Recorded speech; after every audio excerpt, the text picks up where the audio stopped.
Welcome, welcome very much to Conversations. A pleasure, a distinct pleasure for me to welcome to the Conversations set a dear friend of mine and a person we've been talking with a number of times over the longer haul, and that's Stephen Eric Bronner, PhD. He's at Rutgers, and he's a political scientist and so forth. And he's just now, we've been talking on the telephone more recently, and he's been involved with Iran in a very direct kind of way. We're going to want to talk about Iran and other matters. Stephen, it's so good to see you again. Thank you so much, Harold. It's a pleasure to see you, It's been too long. It's glad we could get together.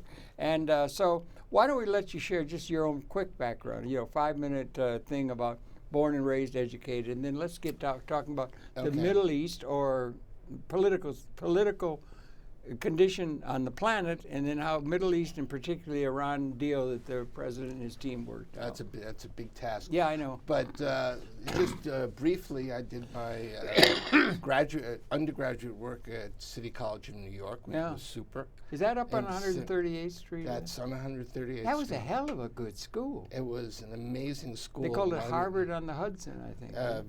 Yeah, the proletarian Harvard. Yeah. And then I went to Berkeley and did my graduate work, and I studied in the beginning sort of theories of revolution and mass movements and mass ideologies. Okay. All right. So just before the Iraq War, I'd been active in the student movement. Yeah. I was asked by Jim Jennings, who was the president of U.S. Academics for Peace and Conscience International. Good. He's like two good organizations. Oh, right? wonderful. Yeah. He's like a left-wing James Bond. Yeah. And you're one of those peaceniks, aren't you? That's what I've been told. Proud to be one. Proud to be one.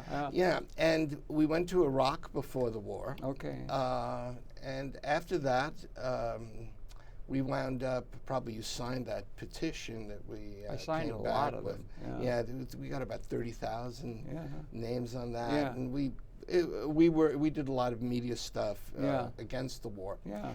And then to we no wound avail, up, unfortunately. To no avail. But that was the biggest mistake we ever made in the history of the nation. You can say that again. You think? And in fact, that's serious. Let's even move on to that. Yeah. Okay. Because the usual argument with Iraq is that the United States was simply concerned about Iraq. Yeah. Now, if you think about it, to get rid of Iraq, to blast Iraq out, that would leave one other country as the dominant force in the region, Iran, with whom Iraq had a major war. They had a horrible war. Unless there were 1 million killed, I think. Yeah. Horrible. Horrible. And I think the only way to think about Iraq from the standpoint of the administration is that it was part of a broader plan. And the broader plan, Mr. Bush and company, Cheney. Would be basically to eradicate or diminish the capacities of all possible powerful states in the region. And I think Afghanistan, Pakistan, we see are already, so to speak, in tough shape, but now they're in tougher shape. And you had Paul Wolfenson, was Paul part Wolfowitz, of the neocon thing. We used to travel. I used to travel. I used to do television back in the 70s and whatnot. I'd go to Washington quite a bit, and there used to be a number of people. You'd get the feel for things, where you go to the hotels where people are gathered and all government offices and everything. And Paul Wolfenson was there then. And they were thought of, Paul Wolfenson and that crew, that neocon Richard crew. Searle. And, Right. They were sort of known as way beyond the fringe of anything having to do with anything other than absurd. They were just thought of absurd. And Wolfenson, at that time, was saying, with the repeated we've got to invade Iraq. We've got to invade Iraq. We've got to. That was in the 70s. They was doing that. They were saying that kind of thing. And I think they caught the ear of the president. I think so. Because it was a strong lobbying thing on the part of the neocons who took over the whole administration of the nation. Indeed. And this, see what I was gonna say basically was from the standpoint of many people in Iran, they view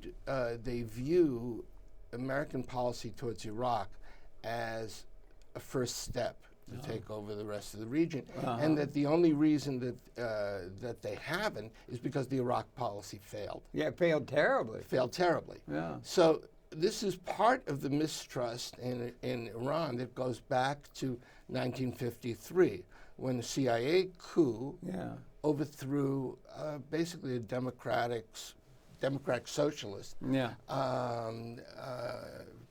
Mossadegh, and that set the stage for the Shah. Oh, yeah, yeah. So basically, the United States aligned itself with... We should be very conscious of how much that resonates in the whole region. Exactly. Yeah, right.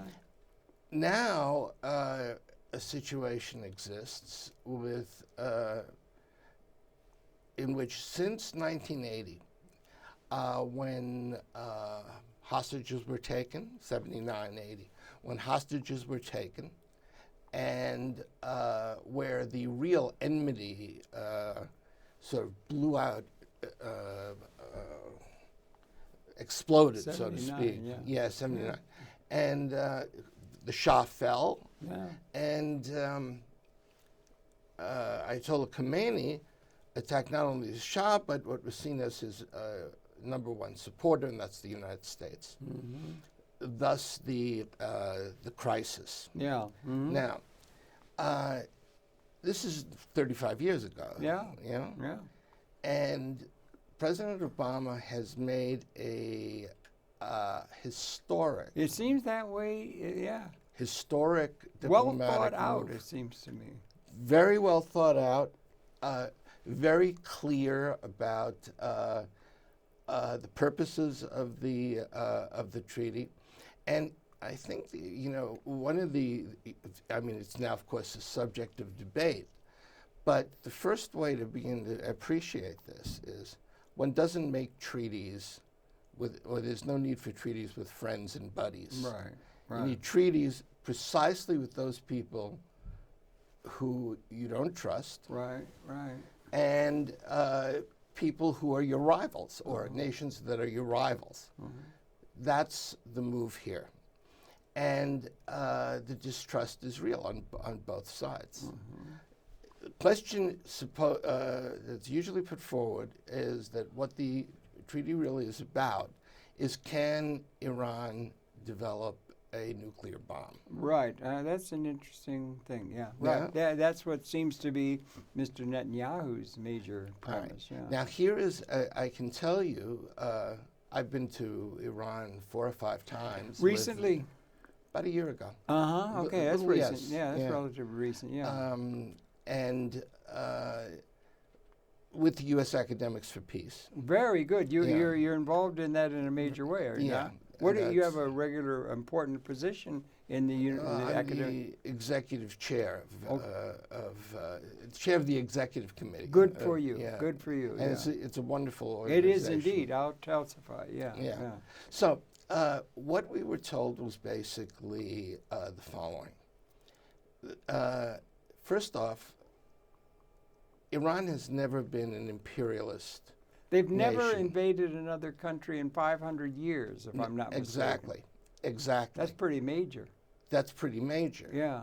Number 2, if you think of Iran's geographic position,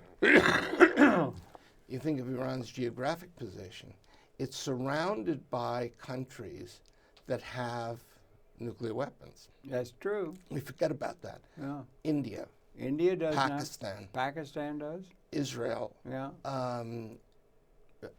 I mean, in a certain way, Russia and nations that are close to its borders. Yeah. And that encirclement has generated concerns from the right.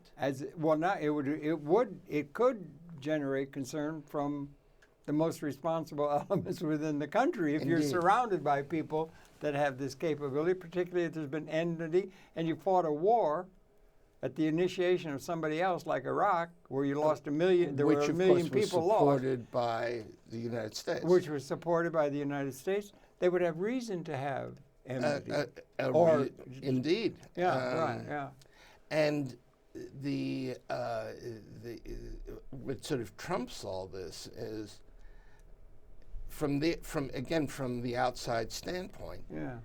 Here is the only country ever to have used a nuclear weapon, lecturing another country that might. No. And they had engineered the thing with Mossadegh. Yeah. Yeah, it was we had. But it's you think of Hiroshima and Nagasaki. Yeah, right, that's a major genocidal event. Yeah, right, sure, absolutely. Yeah. And there's a certain chutzpah in all this. Absolutely. You mean on the part of the United States? Yeah. Right. And that's the way I think it's a lot of the seen. world, and I think that a lot of that region and that Islamic thing or you could see somebody. We maybe will get to ISIS or ISIL or something like that. We'll talk a bit about that. But from Indonesia to Mauritania, you got this big swath of Islam, and there's a great deal of enmity against the Western powers in that large geographical area of humanity. Yeah, and one of the things that is, of course, used against the United States is that American foreign policy has traditionally employed the double standard. You mean vis-a-vis Iran? I mean, Israel? Not just that. For example, we can have the bomb. All these other countries can have the bomb, but you can't have the bomb. I think Julius Caesar felt the same way about the Germanics. That's probably right. The king in the castle always thinks that it's all right for us to have the power. Exactly. And you people wallow around in the mud. Precisely. Yeah, because that's the way it should be. Yeah, right. And that's because we are better. Because we're and we've better. got the guns to prove it. That's exactly. Isn't that what they call realpolitik in political circles? In a way, that is exactly what they call realpolitik. Yeah. And what's interesting here is it's not even clear that Iran is building a bomb. Yeah, right. But we were told, and I'm no expert on this stuff. Oh, you're not? Okay. No, on nuclear weapons. No, it's a complicated field. Yeah, and you have to be a physicist and, to actually know what they're doing. Yeah. But in political terms, in geopolitical terms, we were told in no uncertain terms by people on the negotiating team and by people, by members of the Ministry of Science, Technology, and Education, and by just about everyone we talked to, they know that if they should ever use a weapon or try to use a weapon against the United States or against Israel, it's suicide. Yeah, well, that's got varying. That sentence is very scary to me. Very scary, but everybody used it in Iran. They did. Well, in your experience, in my experience, to us, right. They said this, and that their primary concern with the nuclear energy, from their standpoint, is for medicine. Apparently, and for electricity. Sure. And of course, and anyone who's been to Tehran knows about the terrible pollution problem. Yeah. So is it possible they're building a bomb? Maybe. That's very interesting. I'd like to make a connection on that. Yeah. But I think atomic energy might have an important role in terms of meeting the energy problem writ large for the planet. A number of friends of mine. They've lopped atomic energy in with the fossil fuels. I don't think that's necessarily the case. Atomic energy could be usefully and clean energy to solve, and we could use the energy stored up in some of our bombs to in a beautiful kind of way to fuel the damn things. In my way of thinking, it seems to me. I mean, again, I know too little about whether you can simply one usage of nuclear energy into another. But the point is, even Stephen, I've thought about this. Oh, okay. I think there should be a propaganda or something. Yeah. There should be a picture of here's an atomic bomb, and there should be like a hose going out the top of the atomic bomb into the electricity going out and feeding all the kiddies, or something brilliant. In order to make that. Harold, you know what I'm saying? It's brilliant. Because there is an animus against atomic energy I don't think is valid.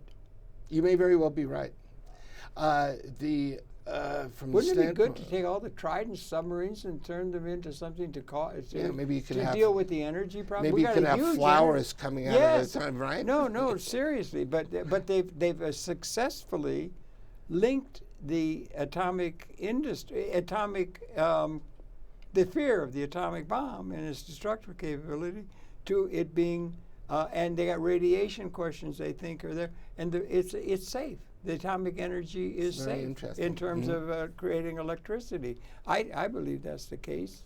Well, certainly. And they shouldn't lop it in with the fossil fuels, which obviously are contributing to global warming, which is becoming very obvious on the minds of not only the citizen at large, but the policymakers, is it not? I think.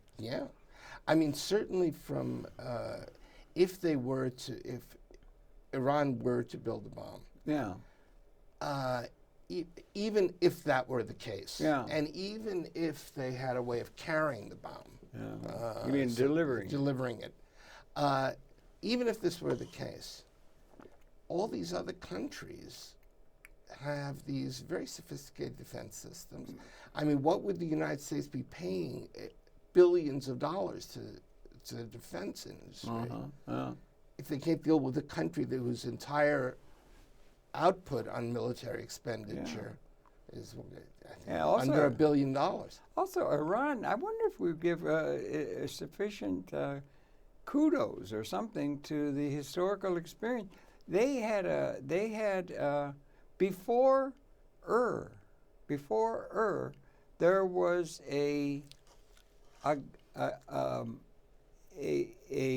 there was Mithra. And Mithra was the basis of the Zoroastrian religious. They were on the Silk Road. It's Indo-European language. There was, they got a tradition that goes back before Ur, or Judaism in Ur. It's very, very ancient culture and a rich tradition. I mean, they've got a really rich tradition goes back, and that Mithra was there before Judaism. One of the people we work with, who's actually speaks fluent Farsi. She works with U.S. academics as well. Is Janet Amigi, and she did her dissertation on the Zoroastrians. And in Iran, you can still see the fire pits from the Zoroastrians. And that was some powerful religion. And they had a godlike thing, a Mithra. And there was in Imperial Rome, there were many of the generals were worshippers of Mithra. And that goes back, what do you call it, monotheism. And so there are a lot of cultural roots that go into Iran. They're treating as though they're some sort of barbarian. They got a civilization that predates, for instance, the United States of America by a few thousand years. And not only that, I mean, and this is a real concern. I mean, you're one of the very few people who know something about this. You think of their poets, people like Hafez and Rumi. Absolutely. This, not to know them in the Middle East, and especially in Iran, is like not knowing Shakespeare. Right.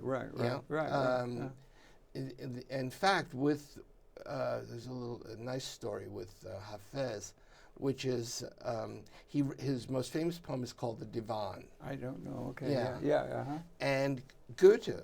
Goethe. Wound up reading it.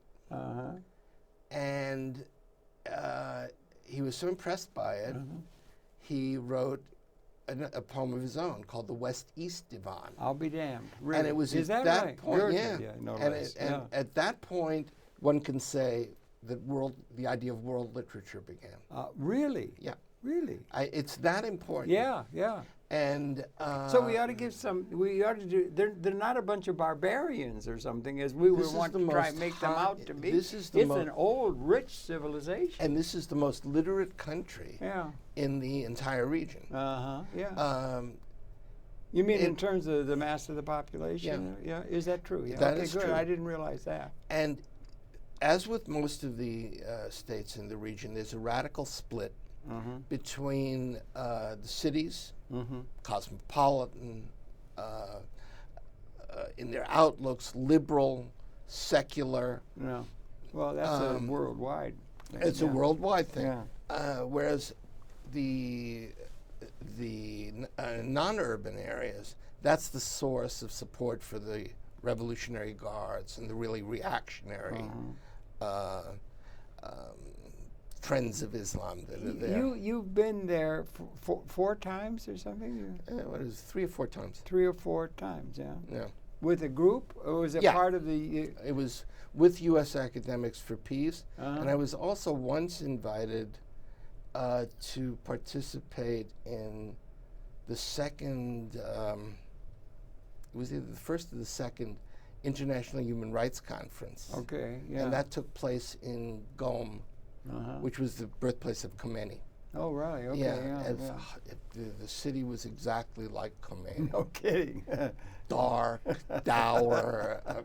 Whereas the rest of Iran is magnificent. We have a background that is taken from the city. For this program, yeah. Is taken from the city of Isfahan. Oh, Isfahan apparently is gorgeous. Like we can see in the one background, of the 3 or 4 cities I like the best of every place I've been.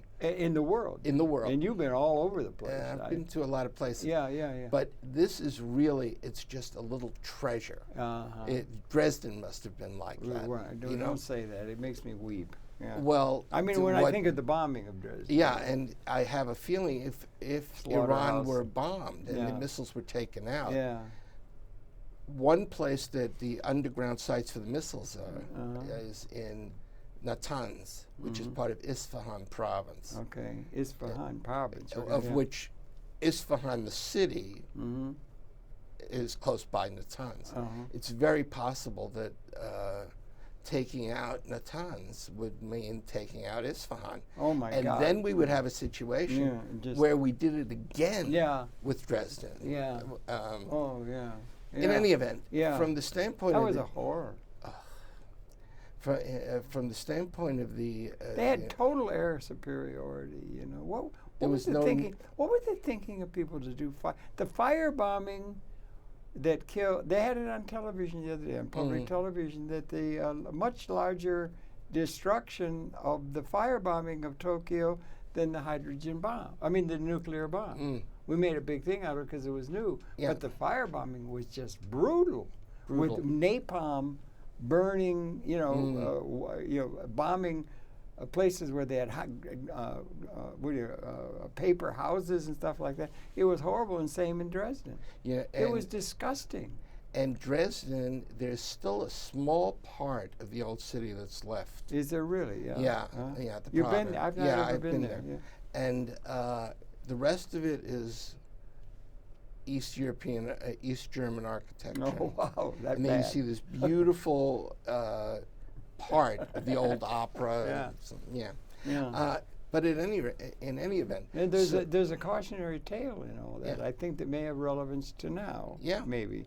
That's exactly why I thought I've taken great heart from what they've been able to work out and to arrive at where they have, and yet it seems to be attacked by a number of people, particularly Republicans here, but also Democrats, and some Democrats too. Yeah. So what do you think? Is it going to pass muster? Is he going to have to veto in order to keep it up? Can they get a 3/4 vote over the veto if necessary? Because it seems to me like a monumental event that they've been able to reach this. It was over a long period of time negotiating, with a very serious negotiation. And what's your overall reading? Have you been able to pay much attention to the details of it or not? I haven't. To a degree. Okay, but you have your ears to the ground in terms of political. To a degree. I mean, I think that probably it'll pass the Senate. I think so. Okay. It won't need a veto. I don't think so. Oh, really? Well, that's encouraging. Yeah. But even if it doesn't get through, I don't think there are enough votes to override a veto. They'd have to do 3/4. And I think there's a reason for that. The reason that it will pass? Okay. The reason that do spell it out. Yeah. Just simply, there's no alternative to it. Well, they could just say, let's just let it all float down the river and go back to where we were. Well, that's the alternative. And we can get a better deal, or something Mr. Netanyahu is in opposition to, or something. What is it they want? They would want to say, just go back to the 9th century, or go around on a donkey, or something. I think what President Netanyahu wants, just simply, is no deal. It wants Iran to literally be labeled and perhaps even to act as a rogue state, and that it should be treated that way. Which I think is, by the way, a mistake for Israel. You do? I do. Okay. I you don't can think, see it from an Israeli interest perspective as well. I don't think there's a single or issue. an American perspective, for I that don't think matter. there's a single issue in the Middle East that can be resolved, even potentially, without Iran. Oh, interesting. Yeah. If you think about even Palestine, Israel, Iran is a supporter of Hezbollah. It has. Yeah, well, Nasrallah is still up there, isn't he? In Lebanon, yeah. And that's why we ought to. What do you think we should call it? Is ISO, or should we call it ISIS or ISIL? That the Levant includes there's even Nasrallah. a third. It's the Levant. I mean, the Levant. That's Nasrallah in Lebanon. Yeah. And what's interesting with Iran is that Iran is Shiite. That's very interesting. I want to go into really some important. of that with you. Yeah. And so is Hezbollah against, let's say, Hamas. Yeah. Well, they're Shiite, right? Yeah. And all the terrorist organizations, the extremist organizations, are Sunni. This is a basis of possible cooperation with the United States. You mean the Shia thing? This conflict, this business with extremism. We are going to be having, if all goes well, and we will be hosting, Rutgers will be hosting. Oh, Rutgers, and the Center for Genocide and Human Rights that I'm connected to, and U.S. Academics for Peace. Oh, together. What was the first? I'm sorry? The Center for the Study of Genocide and Human Rights. My gosh, what is that? Is that a thing at That's Rutgers? That's a center. That's a center I'm part one of the Russia? directors. You're one of the directors of that. Has that been around for a while? About 7 years. That's something I'm interested in the destructiveness. Well, we could certainly talk about it. But the point is, we are in negotiations which are pretty, I think, going very well. That's why I'm saying it in public. And the topic of our conference, of our meeting, of a delegation of academics, some political advisors and so on from Iran with our people. The topic's going to be WAVE, as it's called. WAVE? What's WAVE? WAVE was an initiative an proposed by President Rouhani to the last General Assembly. I haven't known. Called the War Against Violence and Extremism. Okay. Wow. That would be the basis of War the against violence and extremism. Yeah. I think it's a good idea. It's a great idea. Sounds good to me. Yeah. And I think it was certainly proposed by our Rouhani? Yeah. And I think that's encouraging. It's very encouraging. Yeah, right. There's no question in my mind that the new regime is different than the old regime was. Okay. And I can tell you just experientially the quality of the people involved. Really? Because you've been there under both. Yeah. And under Ahmadinejad. Yeah, Ahmadinejad. I've met him a couple times. As did I. I mean, and the people just were not, how should I put it? They weren't intellectuals. They weren't on it. They weren't young and sort of vibrant and erudite. And this new crop that's advising Rouhani, at least this was the view of everybody who was with me. We were shocked. You know, they were really on the case. Okay. Really smart, open-minded, thoughtful, pragmatic. Pragmatic, exactly. And I think that's very often sort of a small indicator. What we're trying to do is sort of, with these meetings, we call it civic diplomacy, is to sort of buttress the official diplomacy that deals with the nuclear stuff what's clear to us is, I think on both sides, is that a minimum of trust has to be established. Well, yes, we were looking for that in all directions. One would hope could be part of the situation emerging. Right. Yeah, one would hope. And you can't Trust get again. Not only not the trust. Trust. trust. But verifiable. Yeah, but I don't mean Reality. I don't mean it simply. I don't mean it in that sense. You Like can a- get verifiable Yeah. verification in the treaty. That seems to be, by the way, very reasonable. The Trust way, but verify. That was Mr. Reagan, wasn't it? He Yeah. said that at Reykjavik. of yeah. course, what that means is yeah. there's no trust. Well, I got you on that. mean, right? But no, but there's the truth in it, maybe. Yeah, Or maybe at and some I point- think the verification process 'Cause those that President verification- Obama has, They were very stringent, it seems to me, as I understand it's it. as far as you can go and Yeah. have a treaty. Uh-huh. Which basically is that there are you can go into the military areas where the nuclear activity is taking place, Yeah. but you can't go see the the formal strategic areas for the military itself. Well, I wonder if that would happen, then would they have to be able to see our strategic things? I was that just we going to have? say, could you See, imagine what's good for the cat is good for the gander, or something, or what is it? The What is goose and the the goose and the gander. gander, or something Yeah. like, or Could you imagine Yeah. if somebody insisting from Iran that we have to examine wherever our secret yeah. place is. Where is our secret place for atomic I don't know. weapons? Maybe you Trident recall, submarines or something. you and I we are- want observers on the Trident Right. submarines. Yeah. we were both old enough to recall when Malcolm X appealed to the UN to deal with to raise the racism problem in the United States. I loved Malcolm X. And Martin Luther King, of course, did that Martin too. King was a saint. Yeah. Here, but do you remember how they were vilified for Oh that? yes, I mean, my particularly God, they were Protestant traitors. Yeah. and- Oh yeah. Yeah, and this And it wasn't Mr. even a Hoover military. like a ghost. Oh yeah, the Yeah. UN's going to take over the. COINTELPRO. It's Oh, it was horrible. It's horrible. unbelievable. It made the Stasi look like Boy Scouts. You know? And I'm not. That's overdoing. That's Stasi overdoing was it. pretty nasty. Yeah. It was nasty. Yeah. But East but Germany, the yeah. point is, it's again the double standard. Yeah.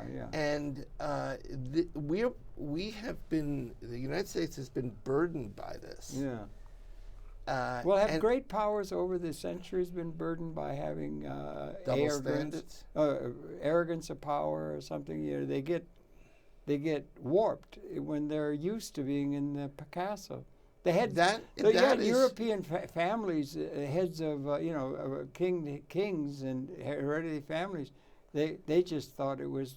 Well, they got in France. They said it was the divine right of kings, and it was from God was the Himself. divine right that of the kings. right of the king to be in the castle on golden plates, Yeah. and the people could wallow around in the mud. And that's just the way the That's universe right. is set up. And leaders tend to get that way, it seems Yeah. to me. And of course, hegemons Unchecked. get that way Hegemons too. get like that too. Yeah, Yeah. right. And we're definitely suffering from that. It's a malady of the human condition, maybe. Maybe. But it's a question also of how reflective you are and how Yeah. critical you are. I mean, you can be a strong country, a Based secure on culture. country, It could be with- based on culture right, or something. and be upfront Yeah, about what it right. is you're doing Yeah. and the like, and be aware of how other nations see you. And this is the weakest part of American foreign policy. We are completely oblivious, and especially the further right you go, the more oblivious politicians become about how the rest of the world sees us. It's not just how we see the rest of the world. Right. There's a complete cognitive dissonance over this. And for example, to say you want a better deal. Yeah, that's what Mr. Netanyahu says. They're working on this for forever. Yes, right. Months and months and months. This is such a detailed. Yeah, that's what I understand from what they're reporting. It's a detailed report, a detailed treaty. It's a major piece of work. And if it can be realized. Right, yeah. and there's a scientific element to it beyond beyond simply the political. Yeah, and also they have those terrible sanctions, and those sanctions will be lifted. That's and there's right. going to be what, 100 billion or 100 million or 100 billion and maybe 200 billion dollars involved, so that there would be but then they're going to say, but they're going to use that for Hezbollah and Shia propaganda in the fights with Sunni places in the Middle East and so forth. You think of Assad versus the rebels, who are dominated by the what's called the Al-Nusra Front, which is basically an offshoot of Al-Qaeda. What is going on, do you think? We raised that in this idea of Shia. And if you look at history, human history, or at least at Western history, I suppose you could look at human history and so forth, writ large or something, but you've had a couple of like from spiritual sources or intellectual or whatever, but you get spiritual things and you get religious things, and you've got what was called the prophetic tradition, that we're in and I think that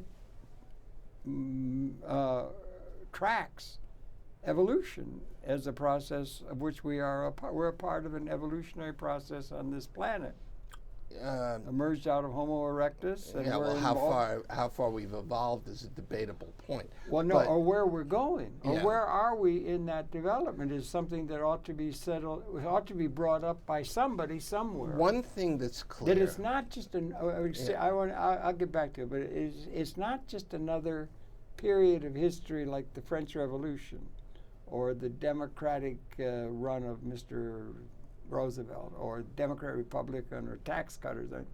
It's something existentially relevant in an evolutionary sense, the situation that we're in new. And at a very higher level than ever has been the case. It's almost something beyond just a historical phase or something. If you would consider... And one of the things is the prophetic tradition has been something that's been held sacred, particularly in the West, in the various religious traditions that you're talking. And Shia does still have the belief, as I understand it, in the 12th Imam. Right. They still cling to the prophetic tradition. But see, in my view, it's not... To start with the dogma is the wrong way around. Okay, maybe. To me, what's crucial are the institutions that have political incentives to build support from masses. These are all mass-based movements. You're right, and certainly in that regard. If you think of the 17th century, 16th, 17th century Europe, you think of the 100 Years' War, the 30 Years' War. This is basically Protestants fighting Catholics. Well, that was another thing based on religion. No, but what's interesting is both believe people get their identity with those things. Yeah, but hang on. But both believe in Jesus. Okay, right, yeah. Just like both Shia and Sunni believe in Muhammad and Allah. Yeah, but the different one... And then they divide. They divide on the issue of the 12th Imam. Yeah. It's like Constantine. Constantine made a pact with power in 300 and broke from the from the prophetic tradition. Yeah. Now the question now of course there are many theological ways of justifying this split. That's true. I don't think you can resolve those. Okay. And I don't think it's necessary to resolve those. Well, okay. In other words, you can have different perspectives on religion and on Muhammad and on Jesus, and everybody can be quite happy with their own particular interpretation if you recognize the right of the other to think differently. Well, yeah, that's a problem, isn't it? And but that's a political problem. They used to hang people. They used to, Torquemada and all these kind of things they would do in the name of religion. They did it on the shores of North America in this country with witchcraft and all the kinds of bullshit. Excuse my language, but. Of course, and that's it. But you see, that's the political element. From the tradition, I am very much influenced by the Enlightenment tradition. Oh yeah, you're right. And it's not necessary to talk about abolishing religion. Most of the great Enlightenment thinkers didn't believe that was possible. Kant, for example, talked about religion within the bounds of reason. Voltaire built a church for his peasants. Yeah, you can have multiple religions. Well, in our view, you can, but when you get down to some of the hardcore, you can't. And that's the question. How do you deal with the hardcore? To me, with regard to Iran, the hardcore people, the only way to really come to terms with them is to integrate Iran into the West through investment, through travel, through new forms of cultural recognition, through things like the nuclear deal. Money goes in, new ideas go in, new possibilities go in, and an erosion begins of the radical extremists. And well, one would hope, and you're not going to get rid of them. Just like even in the United States, you're not going to get rid of religion. It's a crazy idea. But I'd like to get rid of some of those parts of it. The wish is not necessarily the real. But what can be done is to marginalize this, and to foster changes within the religions. And I don't see why this can't be done within Islam. I think there are people and thinkers who are trying to do that right now, to foster a more generalized respect for other other interpretations of Islam, and other, there are many interpretations of Islam. Are there? Think of the Sufis. Yeah, well, that's another thing. And I mean, you can keep going here for forever. Yeah. Most of the believers in Islam are not in the Middle East.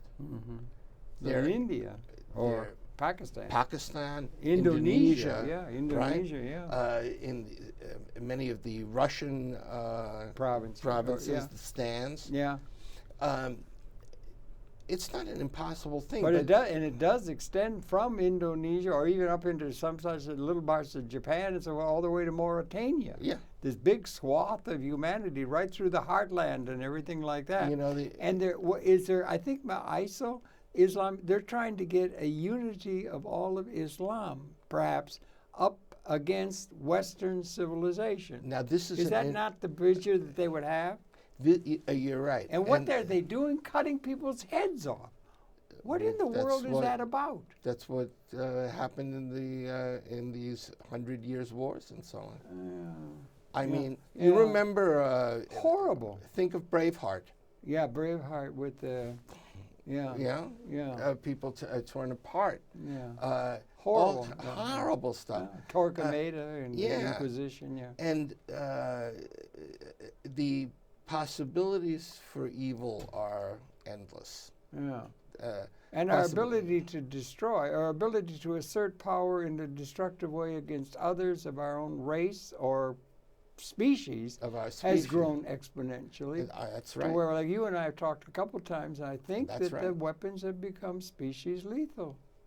In our lifetime. I think that's right. That they can stop evolution.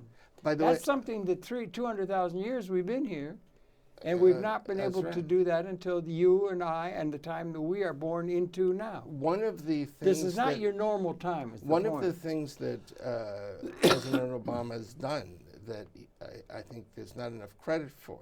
And I think it's because of the power of the right. He doesn't want to advertise.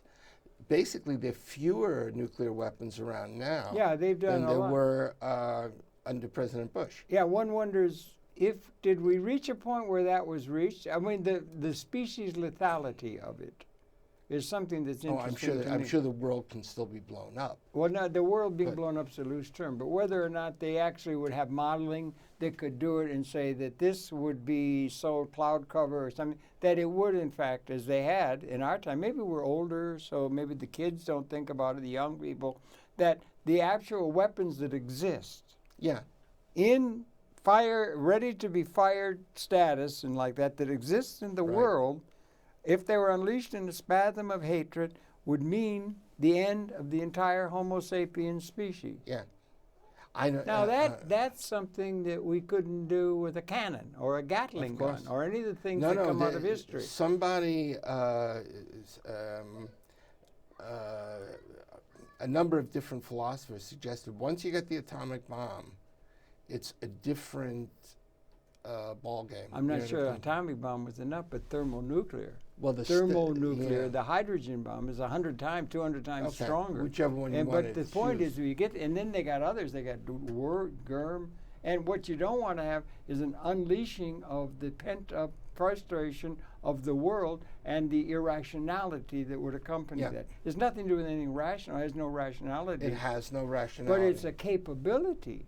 Yeah. And then on the other hand, we have all this technological capability to make people's lives so much better. In a material sense, that their lives can be improved. You could maybe even materialistically liberate, in a sense, historically. Most of the people wallowing around in the mud throughout most of history. Clearly, just on the verge of starvation, subject to diseases and things like that. And we could get that. We could liberate materialistically the human pop within an ecological context, equally existentially new and capability in our hands. So we're at a time of qualitative, and this treaty might help reach that, rather than invite the destructive scenario, which is still there in front of us as a possible choice. The destructive scenario grows to the point of absurdity. The point at which exclusion grows. In other words, I don't understand. If you exclude an enemy completely, you do what President Netanyahu does. Yeah, but he would like to exclude Iran from being able to do it, and he maybe will. What would that do? That it build feelings of humiliation, resentment. Well, that's what he would like to do. He'd say, just give up. Well, and be under our thumb. That's what the West would like to do. I don't think so. I think it's worse. Worse than that? Yeah.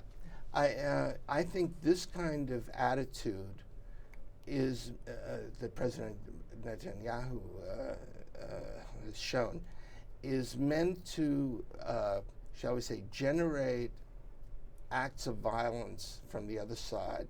Oh. In other words, that it acts that Iran the other side of Iran, you mean, or the other side of the political spectrum? No, Iran, Palestine, whatever you want to choose, to engage in acts of violence, which then could be President Netanyahu could say justifies a more belligerent policy on the part of Israel. Well, you would have. What is this? Justifies a more violent, and that would just get rid of the people and get them in line. It would just mean like a role Caesar giving a dictate to the masses. It's to go on and kill it's them basically or creating a situation in which it's called realpolitik. We got the power. You will do what you're told. Get in line. Well, and here it's we create a situation in which the enemy is led to act as the rogue state or the dangerous state which your propaganda has always projected. Thus, you justify a kind of really belligerent, preemptive. Well, wouldn't that encourage the Israelis and Mr. Netanyahu to let him get the goddamn bomb? Then we'd have a chance. So they should be saying, well, let's let them get the bomb. Then we will have a reason to attack them. Unless we start with a preemptive strike. Yeah, right. All right. Yeah. Right, and the prospect of them having the bomb. Well, I bet Julius Caesar. I mean, Mr. Spartacus was around then, and he used to say, let's make some deal to help the peasants and the poor people, and they put him up on the cross. Or anybody who put up anything that made any sense, like putting up, you're for peace and that. And the bounty of peace, and the thing is, if we get it out of that war-making thing, we could just make this planet sing. I mean, we have the capability. We do. And there are things that are happening. We just did a program with you would have played a day or so, with Howard Bloom and the things they're doing. And the technology and the ability to bring life support to everybody is just coming exponentially along with the weapons of destruction. It's a major existential moment. But some of this involves a willingness on the part of both sides to recognize the culture and the traditions and the common interests that that are shared with the other side. Yeah.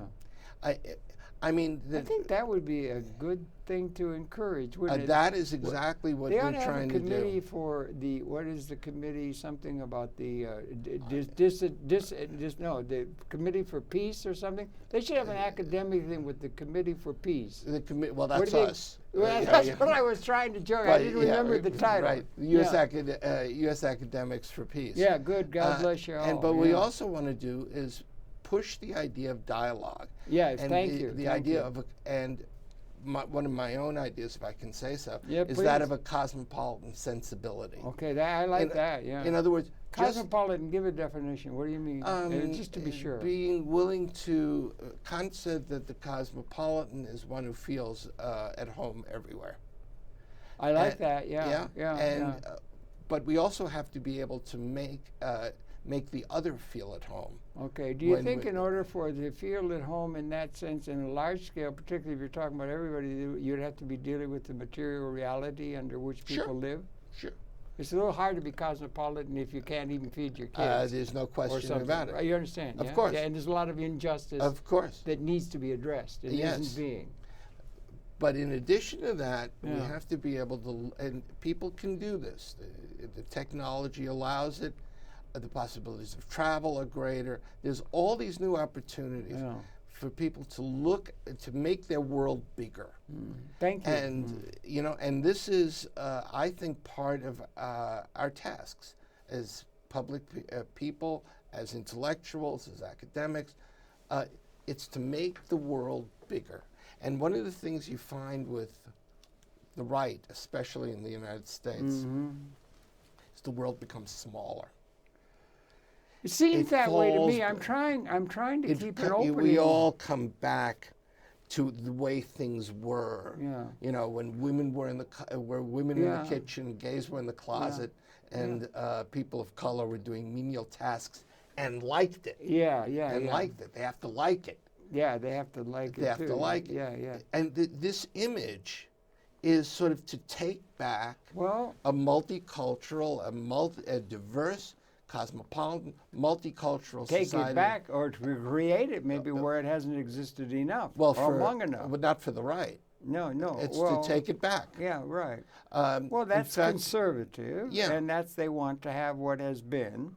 Yeah. Buggy makers rather than automobile manufacturers or whatever. But the march of progress in material terms hasn't been met, and the assets are all are still, even in the West and everything. They could sing how great a praise it is. You got Bernie Frank coming, or Bernie Sanders out of Vermont coming, and he's saying the income the assets.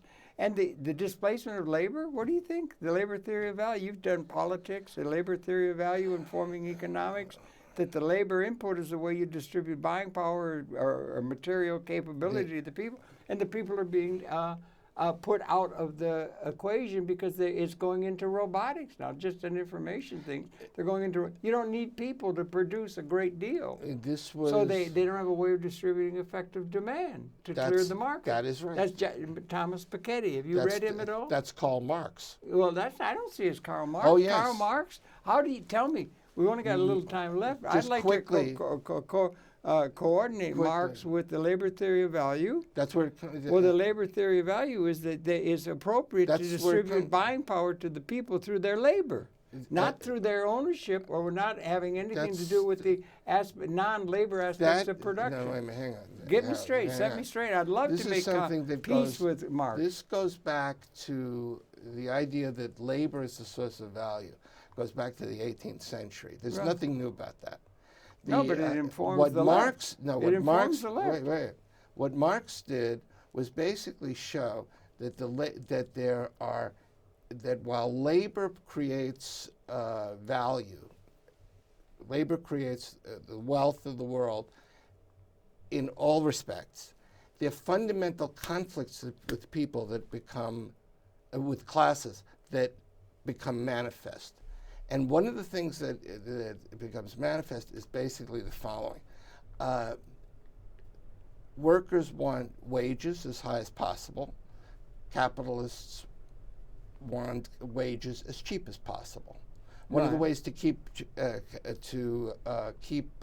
wages cheap is to get rid of workers, and well, if you can, but that's why you now invest. you can. In the beginning of capitalism, you could. Mm-hmm. This is the structure, and if you think of it in your terms, the big terms, what you have is a system which constantly tries to rationalize production, make it more efficient, make it more routine, and use machines to rather than workers. These workers are then the machine represents a capital asset. It could be a capital asset owned by some. Bernie Sanders is talking about ownership. Of course. Private property. Of course. Private property. But the left is against private property. They want everything to be a nomenclatura in the state. Well, everything run by the, you know. Not. Well, that's the Bernie way Sanders. I'm off base. I think But so. the idea of ownership being distributed, people having ownership of a capital instrument that brings them income. This is a long discussion. I'm afraid, Harold. I'm afraid I have to tell you, we've only got about 2 minutes to do it. Can you use a little haiku and make it all straight to everybody? I don't think so, but I think this much you can say, that the new concern, there is a new concern, and I think that's getting come about. Demand into the hands of the people to clear the market of what can be produced. I don't think you can Effective build demand. no. I don't think you can build demand without the state intervention. Mm-hmm. That is an old socialist idea. It goes back to the beginning. Mm-hmm. That has to be done under democratic auspices. Okay. And that can be done. That's where you get Sweden. That's where you get Norway. Norway, places like this. And we have to move forward in terms of keeping our state under control and setting priorities that have to, like you're talking about, improving economic justice and the like. There's a That's lot of room priority. for that. Wait, this is also true with regard to foreign policy. Okay. We have a rogue part of the government that has to be brought under control. And that is that old military-industrial complex, whatever term you want to use. It's the people who are against peace and who want to substitute violence for dialogue. That's still a political thing that resonates. We have an election coming up pretty soon now, and that's something we're going to have to deal with, right? That is, and maybe and we this should idea, do that but again. I do take my hat off to the people who put together this thing about Iran. That's an important issue that's going to be discussed. Oh yeah, and it's a crucial development, and President Obama deserves a lot of credit on this. Thank you. Thank we you. ran out of time. I appreciate Thank you for viewing. Your pleasure. Eric, there you hear it here. Stephen Eric Bronner, PhD, Thank you. Person for Peace, academic for peace, and thanks a lot for My all pleasure. the good work. Oh, my pleasure. Coming Thank back you, Eric. again tomorrow. Thank you for viewing. We'll be coming back again tomorrow. Great to talk to you. We got to get together more.